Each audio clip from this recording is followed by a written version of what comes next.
Hey guys, thanks for tuning in to another episode of Blockchain Central. My name is Blue, and in today's episode, we're going to see how central banks are feeling about crypto.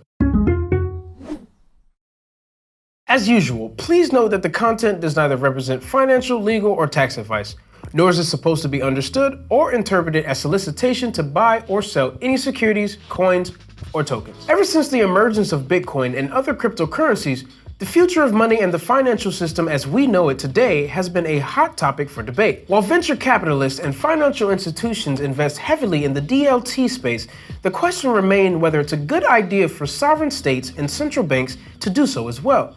In fact, a couple of central banks have dipped their toes into the uncharted waters of cryptocurrencies and experimented with possible technologies and frameworks for various use cases. Also, in countries like Sweden and Switzerland, the use of cash as means of payment has declined over the last couple of years, so it seems to be about time for a digital alternative. But before we explore what it takes for central banks to adopt crypto, let's first dig into the different forms of money present within the traditional financial systems and their characteristics. When we talk about money, we typically refer to cash, which consists of coins and banknotes. Actually, there are a few more options. One of them is so-called commodity money.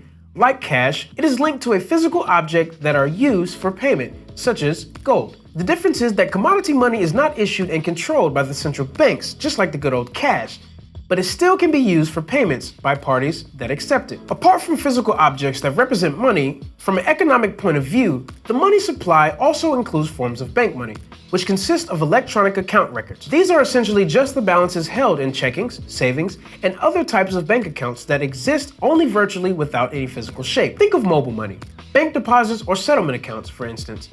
In fact, currently more than 80% of the money in our financial system exists only in digital form. And that's one of the reasons why cryptocurrencies kind of make sense for central banks. When we look at all these different forms of money, though, it is important to distinguish between the retail side and the wholesale side. The retail side is the one we're most familiar with because it reflects the payments and transactions made by a general public. The wholesale side, on the other hand, refers to the wholesale payment applications between institutions. If a central bank wanted to introduce a cryptocurrency for the retail side, it would mostly compare its advantages and disadvantages to cash. If it wanted to introduce a cryptocurrency for a wholesale side, it would probably mostly compare it to central bank settlement accounts. Now, to better understand the main requirements of each side, let's look at the properties of retail and wholesale money, using cash and settlement accounts as an example. Cash issued by the central bank has a physical form, coins and banknotes, is universally accessible, and is transferred through peer-to-peer transactions. As such, cash offers the benefits of being a decentralized means of payment,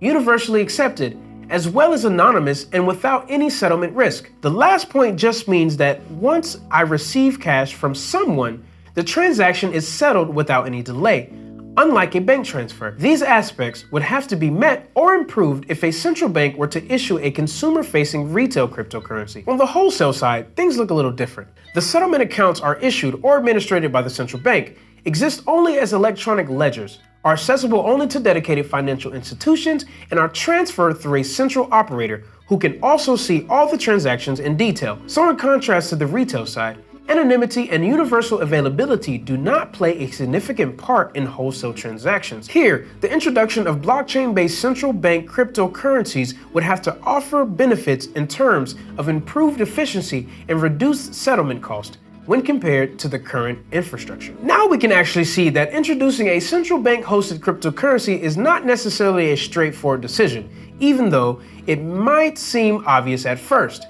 Several ideas have already been suggested, but all projects are still in experimental stages or exist as prototypes. Perhaps one of the most discussed proposals for the retail central bank cryptocurrency is FedCoin.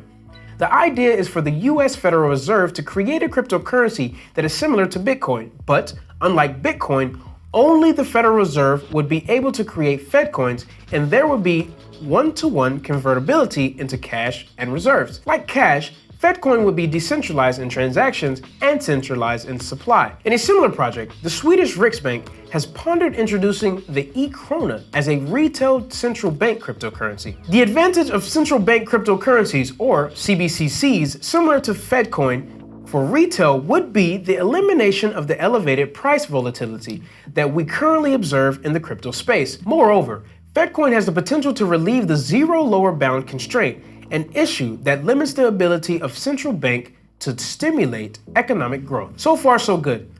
But there's one reason why central banks would be careful to go ahead with Bitcoin or eCronis, namely concerns over the protection of anonymity or privacy of consumers. Storing a transaction or shared ledger may leave users' activities and spending behaviors fully exposed to those parties which are permitted to manage it. On the other hand, granting users full anonymity opens the door to criminal activities like money laundering or tax evasion. So it's a fine balancing act to determine whether or how much consumer information to collect and how to fine-tune access control. While CBCs for retail payments are still mostly just thought experiments, some central banks have completed proofs of concept for DLT-based applications. Part of the story why wholesale CBCs are so interesting is that many central bank operating wholesale payment systems are at the end of their technological life cycles, programmed in obsolete languages, or using a costly database design. Another major point is that wholesale CBCs have significant potential to increase efficiency and reduce costs